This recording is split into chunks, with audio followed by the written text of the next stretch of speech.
ہاں دعائے ثنا، جس کو ہم دعائے استفتاح بولتے ہیں. استفتاح یعنی کہ شروع والی دعا. نماز میں اللہ کو کہہ کر کھڑا ہوتے ہیں تو کون سی دعا پڑھتے ہیں؟ ایک وہ ہے، اور دوسری دعائیں بھی ہیں، اللہم باعث بینی و بین خطایا، ہے نا. جی ہاں، تو جو بھی دعا آپ کو یاد ہے ثنا میں سے آپ کیا کریں گے، آپ اسے پڑھیں گے. اس کو ثنا بولا جاتا ہے ہمارے یہاں. ثنا کیوں بولا جاتا ہے؟ عربی میں اس کو دعائے استفتاح بولا جاتا ہے کیونکہ وہ سب سے شروع میں پڑھتے ہیں. ہمارے یہ ثنا کیوں بولتے ہیں؟ کیونکہ اس کے اندر اللہ رب العالمین کی تعریف بیان ہوتی ہے. سمجھ رہے ہیں؟ حمد و ثنا بیان ہوتی ہے، اس وجہ سے ہمارے یہاں ڈائریکٹ کیا کہا گیا؟ ثنا. لیکن ثنا پڑھتے ہوئے نماز میں وہ یہ نہیں کہیے گا ثنا سبحانک اللہم. ثنا یہ جو ذکر کرتے ہیں نا، یہ صحیح نہیں ہے. آپ ڈائریکٹ پڑھیے سبحان کا. سمجھ رہے ہیں؟ جی ہاں جی ہاں. اس کے بعد اعوذ باللہ پڑھنا ہے، پھر بسم اللہ پڑھنا ہے آپ کو، پھر کیا کرنا ہے؟ ہاں جیسے آمین کہنا، سورہ فاتحہ پڑھ لیتے ہیں، آمین کہنا یہ بھی سنت ہے. سورہ فاتحہ کے بعد کوئی بھی سورت پڑھنا کیا ہے؟ سنت ہے. اس کے بعد امام کا جہری نماز میں بلند آواز سے قرات کرنا سنت ہے. سمجھ رہے ہیں؟ اسی طریقے سے نمازیوں کا سمع اللہ لمن حمدہ کے بعد ملء السماوات وملء الارض وملء ما شئت من كل من شيء بعد، یہ جو دعا ہے اس کا پڑھنا کیا ہے؟ سنت ہے. اس کے بعد رکوع کی ایک سے زائد تسبیحات، جو میں نے بتایا سبحان ربی العظیم ایک کے بجائے ایک سے زیادہ. اسی طریقے سے سجدے کی تسبیحات سبحان ربی الاعلی ایک سے زیادہ پڑھنا کیا ہے؟ یہ سنت ہے. اسی طریقے سے دو سجدوں کے درمیان رب اغفر لی کو ایک سے زیادہ بار پڑھنا، یہ بھی کیا ہے؟ سنت ہے. آخری تشہد میں اللہ کے نبی صلی اللہ علیہ وسلم پر درود اور برکت کی دعا کرنا، اس کے بعد دعا مانگنا. یہ جو دعا مانگنا ہے نا، یہ دعا مانگنا کیا سنت ہے؟ یعنی کہ آپ جو تشہد میں آخری تشہد میں پڑھنے والی دعائیں ہیں، آپ جب آپ اس کو پڑھ لیتے ہیں، تحیات ہے، درود شریف ہے، 4 چیزوں سے پناہ مانگنا ہے آپ کو. اس کے بعد کیا کرنا ہے؟ آپ اور بھی دعائیں اپنی طرف سے پڑھ سکتے ہیں جو اللہ کے نبی صلی اللہ علیہ وسلم خصوصی طور پر اہتمام کرتے تھے، جو ضروری نہیں ہے. سمجھ رہے ہیں؟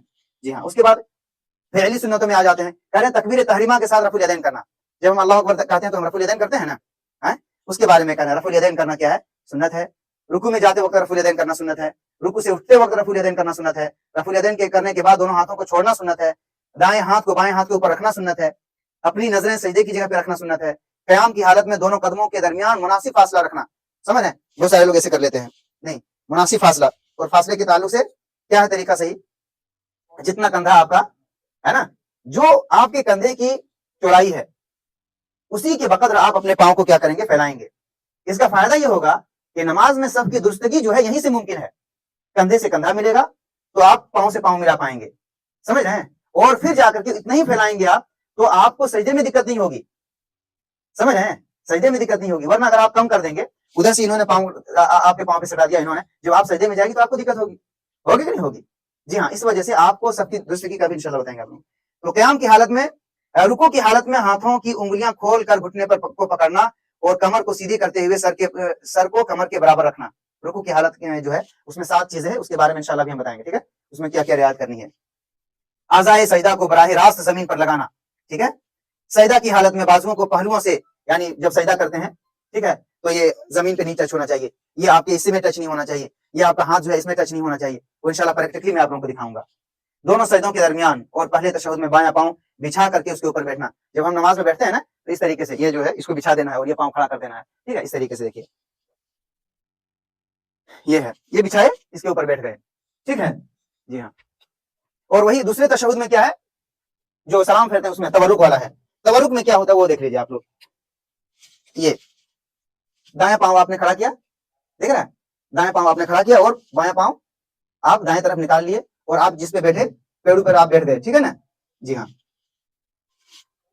اور دونوں سجدوں کے درمیان بیٹھتے ہوئے اپنی ہتھیلیوں کو ران پر اور انگلیاں ملا کر رکھنا. انشاءاللہ اس کی وضاحت کرتے ہیں. سلام پھیرتے ہوئے دائیں بائیں منہ پھیرنا. ٹھیک ہے؟ کہتے ہیں کہ اب آئیے بنا کسی دیری کے نماز شروع کرتے ہیں. یہ ارکان وغیرہ اس لیے بتائے گئے تاکہ اگر کہیں کسی سے اگر چھوٹ جائے کوئی چیز جانے انجانے میں تو آپ کو سمجھ میں آئے ہمیں نماز دہرانا چاہیے نہیں دہرانا چاہیے، یا کیا ایسا ہونا صحیح ہے یا غلط ہے. سمجھ رہے ہیں؟ اس لیے وہ تفصیل کے ساتھ بتانا ضروری تھا. اب آئیے دیکھتے ہیں نماز کا جو پورا طریقہ ہے، ہم اس کے اوپر غور کرتے ہیں. سب سے پہلی چیز کیا ہے؟ نیت ہے. سب سے پہلی چیز کیا ہے؟